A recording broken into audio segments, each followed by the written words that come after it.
Hi, this is Hunter Gutcher reporting with East News today and my fellow analyst, Blake Pennington. And we're talking about the sports segment today. In college football, LSU and Alabama are coming up this weekend.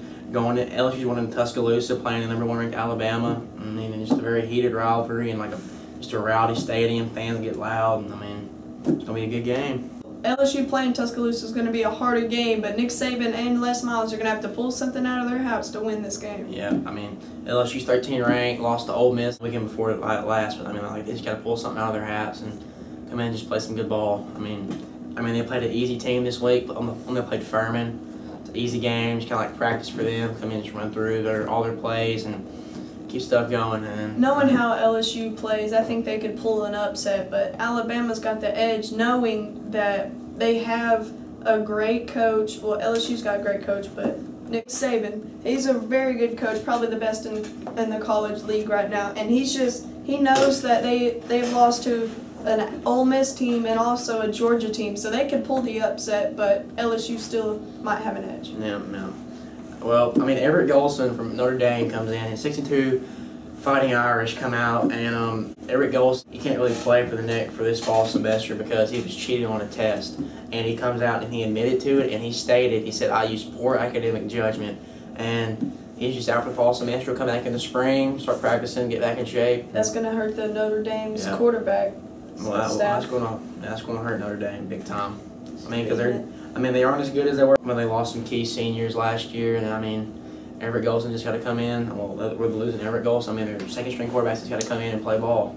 And with the World Series, Boston winning 6-1 in the last game. Yeah, that was their first one at home in 95 years in front of their home crowd. I mean, that's a good way to finish it off. Winning it at 6 games comes in. I mean, winning in front of their home crowd, first win in 95 years at home. I mean, just a good way to finish off the World Series. And yes, it is. I mean, their guys performing really well. Shane Victorino comes in. David Ortiz carrying his team, hitting very well. He went 17 for 20, I think. He had a 681 batting average. I mean, just coming in, he did his job. He got the World Series MVP. I mean, come in and play good ball. All I can say, I mean, Shane Victorino in the last game comes in with a key hit off the Green Monster with the bases loaded. Scores 3 runs. Johnny Gomes barely gets past Yadier Molina to get home and score. But it was a double for Shane. Comes in. Shane didn't really hit all series. I mean, comes in with a key hit, and I mean, that puts him up. And Boston won 4-2 in the series. So. I mean, St. Louis's pitching staff they're young. Adam Wainwright, and they had the Ferrari in the garage, and as the coaches called him. Yeah. I mean, St. Louis is like a young pitching staff. He had a young team. I mean, Adrian Beltre. Carlos Beltran going up in Game 1, and Cardinals just have like a young team. I think they'll be back because they're experienced in the World Series. But Yadier Molina he's a really career guy. He's a leader. Carlos Beltran's getting up there in the old age, and it's just, I think in years to come they'll come out.